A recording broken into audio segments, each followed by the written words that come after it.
শবে কদরের রাতের নামাজের কি নিয়ম? কয় রাকাত পড়বেন? প্রথম রাকাতে কোন সূরা পড়বেন, কতবার পড়বেন? দ্বিতীয় রাকাতে কোন সূরা পড়বেন, কত রাকাত পড়বেন? জানা আছে তো আপনাদের? জানা নাই? একজনও জানেন না? ইন্না লিল্লাহি ওয়া ইন্না ইলাইহি রাজিউন। হাজার হাজার মানুষের বিশাল সমাবেশ, আপনারা একজনও শবে কদর নামাজের নিয়ম জানেন না? এটা তো খুব খারাপ কথা ভাই, নিয়ম তো জানতে হবে।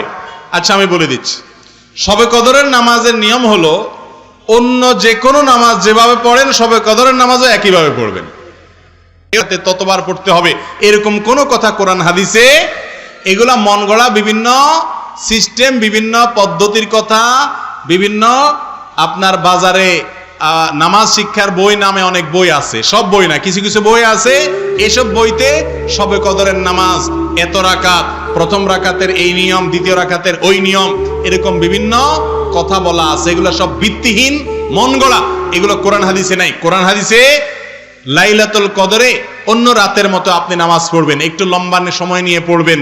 যে কোনো রাতের নামাজ, তাহাজ্জুদের নামাজ লম্বা সময় নিয়ে পড়তে হয়, দীর্ঘ রাকাত, দীর্ঘ রুকু, দীর্ঘ সিজদা, আস্তে আস্তে তেলাওয়াত, আস্তে আস্তে তাসবিহ এবং সময় নিয়ে পড়বেন। দুই রাকাত করে পড়বেন, যে কোনো সূরা দিয়ে পড়তে পারেন, একবার পড়বেন না দুইবার পড়বেন, সূরা ফাতিহার পরে সূরা, এটা আপনার ব্যাপার, কোনো সূরা নির্ধারিত না। আপনি লাইলাতুল কদরের একটা জিনিস নির্ধারিত, সেটা হলো একটা দোয়া হাদিসে বর্ণিত হয়েছে, আম্মা জানা আয়েশা রাদিয়াল্লাহু তাআলা আনহাকে নবী করিম সাল্লাল্লাহু আলাইহি ওয়াসাল্লাম শিক্ষা দিয়েছেন, তুমি যদি লাইলাতুল কদর পাও তাহলে দোয়া করবা। কি দোয়া? আল্লাহুম্মা ইন্নাকা আফুউন তুহিব্বুল আফওয়া ফাআফু আন্নী। আল্লাহ আপনি ক্ষমাশীল, ক্ষমা করতে ভালোবাসেন, অতএব আমাকে ক্ষমা করে দেন। ক্ষমা করতে ভালোবাসেন, অতএব আমাকে ক্ষমা করে দেন। এই দোয়া পড়বেন লাইলাতুল কদরে। এছাড়া আল্লাহর কাছে যে কোনো দোয়া করবেন, দুই রাকাত করে নামাজ যতটুকু পারেন তৌফিকে কুলা পড়বেন। কোন সূরা কেরাত নিয়ম নির্ধারিত নাই, সারা রাত আপনি দোয়া করবেন, ইবাদতবন্দেগি করবেন। আর এই শবে কদর পাওয়ার জন্য, শবে কদরের ইবাদতের আশায় রমজানের শেষ 10 রাতের সবগুলোতে, বিশেষ করে বেজোড়গুলোতে বেশি বেশি করে করবেন। শুধু 27 তারিখকেই করবেন, অন্যগুলোতে ঘুমাবেন। এটা সুন্নাহ সম্মত লাইলাতুল কদরের তালাশ নয়। আমাদের আয়েশা রাদিয়াল্লাহু তাআলা বলেছেন, কানান নবী সাল্লাল্লাহু আলাইহি ওয়াসাল্লাম ইযা দাখালাল আশর, রমজানের শেষ 10 দিন যখন শুরু হতো, 20 রমজান যখন পার হয়ে যেত, 21 রমজান যখন শুরু হয়ে যেত, তখন থেকে তিনি কয়েকটা কাজ করতেন। তার প্রথমটি হলো কানা ইযা দাখালাল আশর আহইয়া লাইলা, রাতে আর ঘুমোতেন না, শেষ দশকের রাতে আর ঘুমোতেন না, সারা রাত জেগে ইবাদত করতেন। ওয়া আইকাযা আহলাহ, আর এই দশকে তার পরিবারের লোকদেরকে ঘুম থেকে ডেকে তুলতেন, কাউকে ঘুমোতে দিতেন না, কারণ এটা ঘুমানোর সময় নয়, ঘুম সারা বছর যাওয়া যাবে, এটা তো আল্লাহর পক্ষ থেকে পাওয়া অফারের সুযোগ, বিধায় এই সুযোগ হাতছাড়া করা যাবে না। পরিবারের লোকদেরকেও ইবাদতের জন্য ডেকে তুলতেন।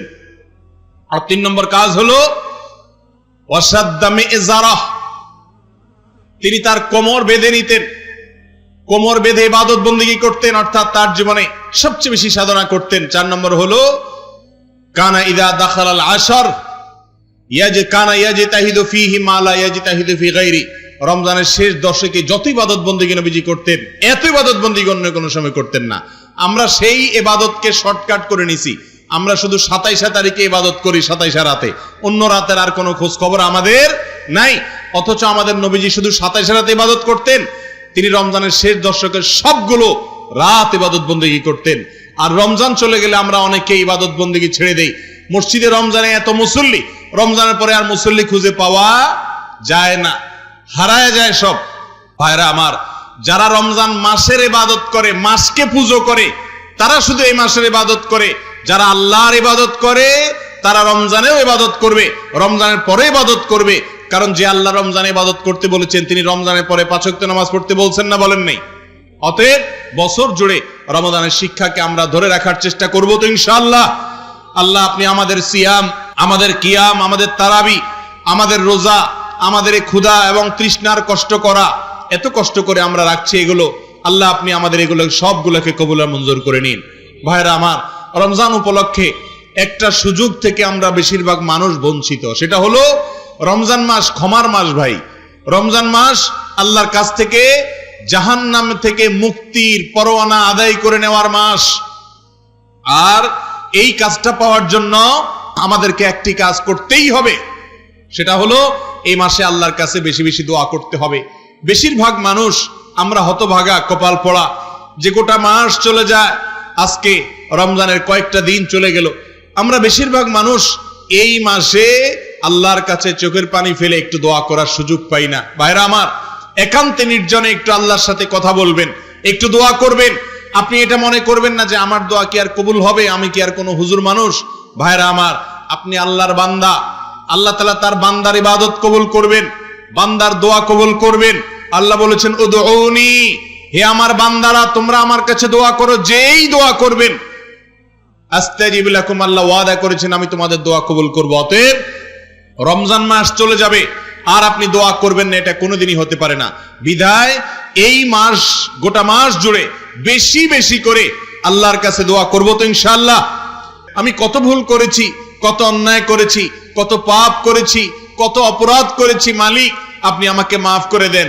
এখনো নাকের ডগা নিঃশ্বাস আছে, এখনো মাপ চাইলে মাফ হবে, মরার পর আর মাপ চাইলে মাফ হবে না, কিয়ামতের দিন মাপ চাইলে মাফ হবে না, কবরে গিয়ে মাপ চাইলে আর মাফ হবে না, মাপের দরজা বন্ধ হয়ে যাবে। আল্লাহ এখনো তো আমার নিঃশ্বাস আছে, এখনো তো আমার প্রাণ আছে, এখনো তো আমি জীবিত আছি। আল্লাহ আপনি আমাকে মাফ করে দেন।